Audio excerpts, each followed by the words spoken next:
राधे राधे जी, आप सबका स्वागत है मेरे फिर से एक नए ब्लॉग में। तो दोपहर का टाइम था और सारा जो सामान मतलब मेरा बेटा है ना आके क्या करता है कि कहीं कुछ फेंकता है, कहीं कुछ ऐसे फैला देता है सारे में। तो मैं ये सब कुछ उठा उठा के रख रही थी जहाँ पे इनकी जगह है, और सारा सामान ऐसे ही फैला हुआ था। तो मैंने सब कुछ एक जगह इकट्ठा कर दिया था, जो जहाँ पे रखने की चीज़ है वहीं उधर ही रख दी थी। और फिर मैं आ गई किचन में, क्योंकि मैं बनाने वाली थी चौलाई के लड्डू।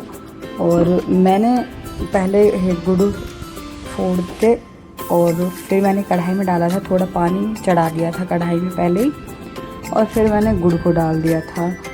और तो मैं ये दूध वाली एक छन्नी है ना मेरी, जिसे मैं भगवाने पे रखती हूँ, तो उसमें मैं ऐसे ही मतलब निकाल दी थी, क्योंकि इसमें थोड़ा ऐसे ही निकल रहा था। और मैंने अच्छे से पहले चाशनी को सही किया, साफ़ करने के बाद फिर मैं लग गई लड्डू बनाने में। तो आज मैंने डिब्बी साफ़ की थी, क्योंकि आज हमारे अब एक अंकल जी हैं, उनके वहाँ से दूध आएगा। और पहले पैकेट का आता था, अब हमने भैंस का दूध लगा लिया है। और मैं लग गई थी यहाँ पे लड्डू बनाने में। और ये छोटा था, मुझे लगा था कि इसमें हो जाएगी कढ़ाई में, पर ये छोटी थी। तो मैंने सोचा कि चलो मैं फिर बड़ा वाला भगोना लेके आई और उसमें बनाने लगी। तो मेरा बेटा बोल रहा था कि मम्मा मैं भी आपके साथ बनाऊंगा, तो ये भी मेरे साथ लगा हुआ था और हम दोनों मिलके लड्डू बना रहे थे।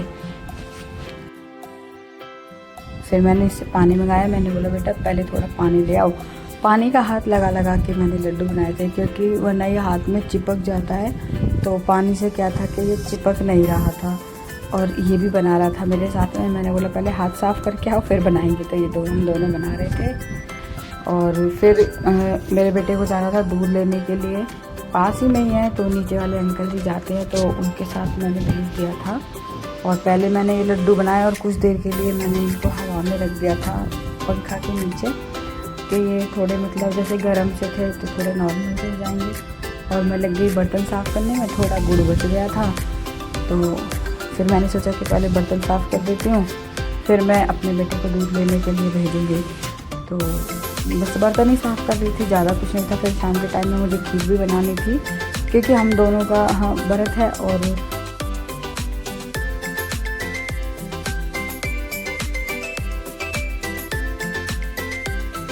और कुंज चला गया फिर दूध लेने के लिए। नीचे अंकल जी आवाज़ लगा रहे थे, तो मैंने भेज दिया था, और वो अपने डिब्बी लेके चला गया था। अंकल जी नीचे से आवाज़ लगा रहे थे। और ये जो साइड ये ना कुंज ना इनको रोटी देता है, तो देखो कितनी तेज़ पीछे पीछे भाग के गया है। तो फिर दूध हमारा आ गया था और मैं लग गई खीर बनाने में। तो कुंज के लिए मैंने आलू के पराठे बनाए थे और अपने लिए खीर बनाई थी, दोनों के लिए। और पहले मैंने दूध गर्म किया और थोड़े से फिर आलू उबाले कुंज के लिए। फिर मैं लग गई इसके लिए पराठे बनाने में। तो बस 2 ही पराठे बने थे, क्योंकि ये ज़्यादा नहीं खाता है, बहुत कम खाता है।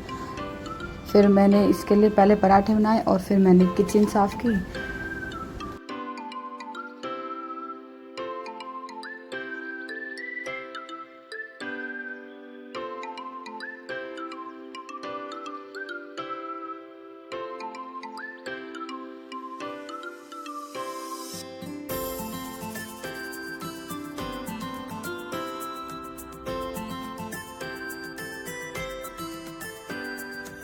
थोड़ी सी दही और 2 पराठे रख दिए थे। पहले मैंने ठाकुर जी को भोग लगाया और फिर मैंने कुंज को दे दिए थे कि बेटा अब आप खा लो।